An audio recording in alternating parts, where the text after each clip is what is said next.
JDU परिवार के जो हमारे हेड ऑफ द फैमिली है उनका वो एक डिसीजन है, उसको हम लोग मान रहे हैं। मन से माने बिना मन से माने, अब तो उसको स्वीकार करना है। नीतीश कुमार जी के ऊपर किसी का दबाव काम नहीं करता है। ये जिसने भी कभी भी नीतीश कुमार जी को दबाव बनाने का प्रयास किया तो उसको बड़ा करारा जवाब मिला। लेकिन निशांत कुमार आ रहे हैं, ये भी अब फाइन हो गया कि कल सदस्यता ले रहे हैं, तो आगे क्या कुछ रणनीति होगी जेडीयू की? डिप्टी सीएम का पद देने के लिए भी जो है प्रयास किए जा रहे हैं कि निशांत कुमार को जो है डिप्टी सीएम का पद देना चाहिए, क्योंकि नीतीश कुमार। अरे अभी सीएम और डिप्टी सीएम पे तो कोई बात ही नहीं हुई है।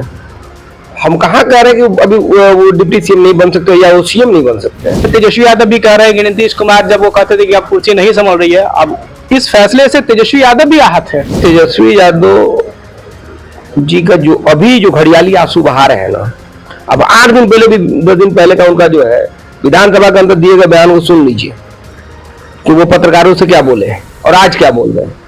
तो वो लोग, उन लोगों के बात का कोई मतलब नहीं है। नमस्कार, मैं प्रणय सिन्हा और आप देख रहे हैं सूर्य बिहार। देखिए, जब से नीतीश कुमार ने राज्यसभा का नामांकन भरा है तब से बिहार की राजनीति में खलबली मची हुई है। कल सीएम हाउस में एक मीटिंग होती है, उसके बाद नीतीश कुमार मान जाते हैं या उन्हें या यूं कहें कि नीतीश कुमार जो है अपने विधायकों को, अपने मंत्रियों को मना लेते हैं कि उन्हें राज्यसभा जाने दिया जाए। इसी सब मुद्दे पर क्या कुछ बातें हुई, खास बातचीत करने के लिए नरकटिया के विधायक विशाल कुमार जी हमारे साथ हैं। सर, कल जो मीटिंग हुई, क्या कुछ बातें हुई? क्योंकि जिस तरह से जेडीयू के कार्यकर्ता लगातार विरोध करते आ रहे हैं कि नीतीश कुमार को नामांकन वापस लेना चाहिए, नहीं जाने देंगे। देखिए, उनके इस फैसले से सभी लोग मर्माहत हैं। सभी लोग उनके फैसले को स्वीकार करने के लिए नहीं तैयार है। चाहे वो बिहार की जनता हो, चाहे जेडीयू का कार्यकर्ता हो, या कोई विधायक हो या सांसद हो, सभी लोग उनके इस फैसले से मर्माहत है।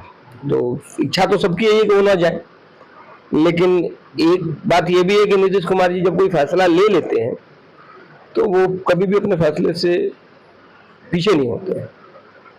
सर, कल किस तरह से, मतलब आखिर इतने पूरा जो प्रकरण है इसके बावजूद नीतीश कुमार ने क्या कुछ आप लोगों से कहा कि आप लोग भी मान गए कि ठीक है सर आप जा सकते हैं या आप जाइए? देखिए, मानने और नहीं मानने का प्रश्न नहीं है। कुछ कारण रहा नेता, चूंकि देखिए, जब आप किसी को अपना नेता, आप अपने परिवार में अगर आपका कोई गार्जियन है और आपके फादर है अगर मान लीजिए, और वो अगर कोई फैसला ले लेते हैं तो ठीक है, वो फैसला आपके मन का नहीं भी होता है तो अंततः परिवार का सदस्य क्या करता है कि हेड ऑफ द फैमिली का जो डिसीजन होता है वो बिना मन के भी उसको मानना पड़ता है। तो ये head of the family, JDU परिवार के जो हमारे हेड ऑफ द फैमिली है उनका वो एक डिसीजन है, उसको हम लोग मान रहे हैं। मन से माने बिना मन से माने, अब तो उसको स्वीकार करना है। कहा जा रहा है कि नीतीश कुमार जो है ये फैसला दबाव में आके ले रहे हैं, कहीं ना कहीं बीजेपी का इन्वॉल्वमेंट है, उन्हीं के दबाव में आके जो है बीजेपी के दबाव में आके लिया जाए। नीतीश कुमार जी के ऊपर किसी का दबाव काम नहीं करता है। ये जिसने भी कभी भी नीतीश कुमार जी को दबाव बनाने का प्रयास किया तो उसको बड़ा करारा जवाब मिला। इसलिए नीतीश कुमार जी के फैसले नीतीश कुमार जी के फैसले होते हैं और किसी के दबाव में नहीं होते। बात हम निशांत कुमार की, नीतीश कुमार की बेटे के भी सर थोड़ी सी करेंगे कि अटकलें लगाई जा रही है कि निशांत कुमार आ रहे हैं, ये भी अब फाइन हो गया कि कल सदस्यता ले रहे हैं, तो आगे क्या कुछ रणनीति होगी जेडीयू की? किस तरह से उनको आप लोग ला रहे हैं, क्या कुछ आगे तैयारी होगी, किस तरह से पूरे चीजों को देखते हैं? निशांत जी पार्टी में सक्रिय भूमिका में आ रहे हैं और ये पूरे बिहार के लिए बहुत खुशी की बात है कि एक पढ़ा लिखा इंजीनियर जो है और इतने सरल स्वभाव के व्यक्तित्व के धनी निशांत जी अब पार्टी में अपनी भूमिका निभाएंगे और आगे तय होगा कि उनके लिए क्या, सरकार में क्या भूमिका बनती है, पार्टी में क्या भूमिका बनती है, ये तो आने वाले समय में तय होगा। कहा जा रहा है कि डिप्टी सीएम का पद देने के लिए भी जो है प्रयास किए जा रहे हैं कि निशांत कुमार को जो है डिप्टी सीएम का पद देना चाहिए, क्योंकि नीतीश कुमार। अरे अभी सीएम और डिप्टी सीएम पे तो कोई बात ही नहीं हुई है। हम कहाँ कह रहे हैं कि अभी वो डिप्टी सीएम नहीं बन सकते या वो सीएम नहीं बन सकते। अभी तो इस पे कोई चर्चा ही नहीं हुई है। विधायक दल की बैठक होगी, उसमें जो निर्णय लिए जाएंगे उनके अनुसार भी तय होगा कि कौन सीएम बनेगा, कौन डिप्टी सीएम बनेगा। अभी एक ही 2 फैसले मैं आपको बता देता हूँ जी। नीतीश कुमार जी राज्यसभा जा रहे हैं, ये एक फैसला है, कंफर्म है। निशांत जी सक्रिय राजनीति में आ रहे हैं, एक दूसरा फैसला है, ये भी कंफर्म है। इसके अलावा कुछ भी कंफर्म नहीं है, इसके अलावा कुछ भी कंफर्म नहीं। एक जो सवाल उठता है सबसे बड़ा, वो परिवारवाद का उठ जाता है। लगातार विपक्ष पे एनडीए सरकार हमला बोलती है परिवारवाद। कहीं ये भी तो हो सकता है आने वाले समय में कि विपक्ष आप पे हमला बोले, और उल्टा तेजस्वी यादव भी कह रहे हैं कि नीतीश कुमार जब वो कहते थे कि अब कुर्सी नहीं संभल रही है, अब इस फैसले से तेजस्वी यादव भी आहत है। ये पूरी चीज दोनों चीजों, देखिए तेजस्वी यादव जी का जो अभी जो घड़ियाली आंसू बहा रहे हैं ना, अब 8 दिन पहले भी 10 दिन पहले का उनका जो है विधानसभा के अंदर दिए गए बयान को सुन लीजिए कि वो पत्रकारों से क्या बोले हैं और आज क्या बोल रहे हैं। तो वो लोग, उन लोगों के बात का कोई मतलब नहीं है।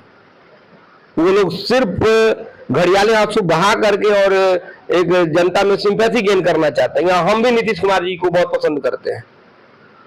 क्या कुछ नहीं कहा उन्होंने नीतीश कुमार जी के विरोध में? क्या छोड़ा है उन लोगों ने?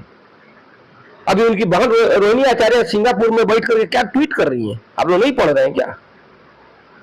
जिन लोगों को बिहार की जनता ने पूरी तरीके से अभी 2025 के चुनाव में नकार दिया, अब उनके बात का कोई मतलब निकलता है क्या कि वो क्या कर रहे हो क्या कर रहे हैं? अगर उनके कथनी और करने में फर्क नहीं होता और जनता उनके कथनी और करने पर भरोसा करती तो उनको 25 सीट पर थोड़ी चिंता देती।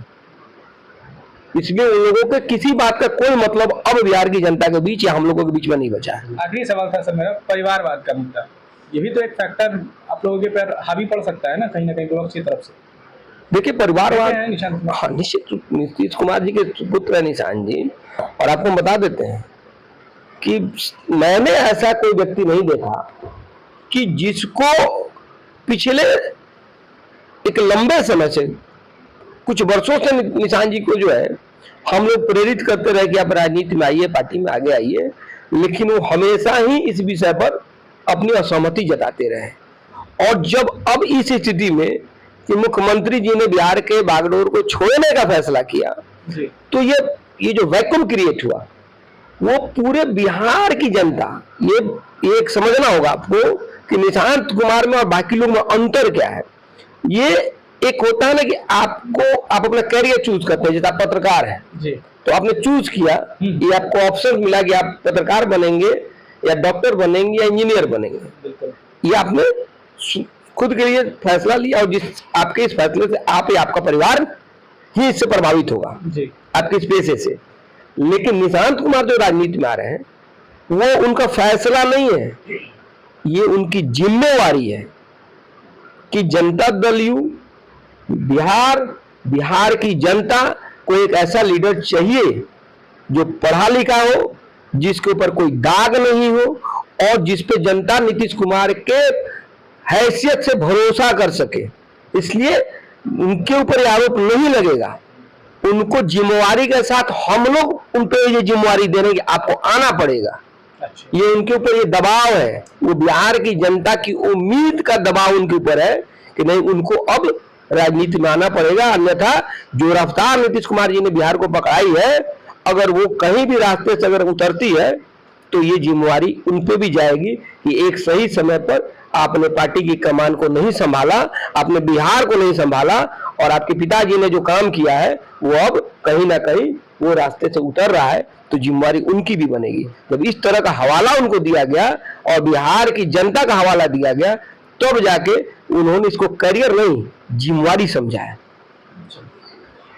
तो देखिए, अभी आप सुन रहे थे विशाल कुमार जी को, जो कि नरकटिया के विधायक है। अब क्या कुछ होता है आगे की राजनीति में, जिसकी खबर आपको हम लगातार देते रहेंगे।